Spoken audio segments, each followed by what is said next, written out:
ئەمڕۆ وەکو کۆمەڵی ئیسلامی کوردستان پێشوازیمان کرد لە نوێنەرانی کەمپی مەخمور بە ڕێزکاک حاجی و لەیلاخان و بەڕێزانی تر کە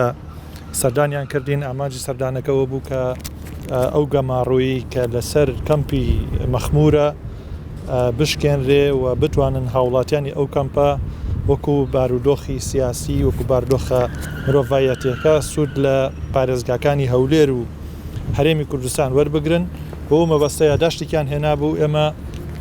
پشتگیری داواکەیانەکەین و ئەوەی کە بە ئێمە بکرێ و کۆمەڵی ئیسلامی لە ڕێگەی فراکسیۆنەکانمانەوە لە ڕێگەی دیبلۆماسیەت و میدیامانەوە دەتوانین کە پشتیوانی ئەو داوایان بین چکە دوجار ئەمە قەزەیەکی مرۆڤایەتیە خەڵکی ئەو کەمپە کوردن و بۆ بارودۆخی ئینسانی ڕوو لە شارەکانی هەرێمی کوردستانەکەن دەبێت بە جوانترین شێوە پێشوازیان لێ بکەین بەخێر بن خۆشحاڵ بن لەگەڵ وەفتی کەمپی مەخمور نوێنەری ئەنجومەنی کەمپی مەخمور مە سەردانی سلێمانی کرد بۆ داو سەردانی خۆدا ئەبرۆ ئەم میوانی سەرکردەی کۆمەڵی ئیسلامی کوردستان بوون ئەمە زۆر سپاسیەوان دەکەین کۆ بەر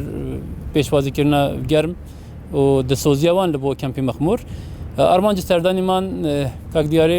و هەڤەڵان مە بۆوان گوت ئەوەنش دیار کرد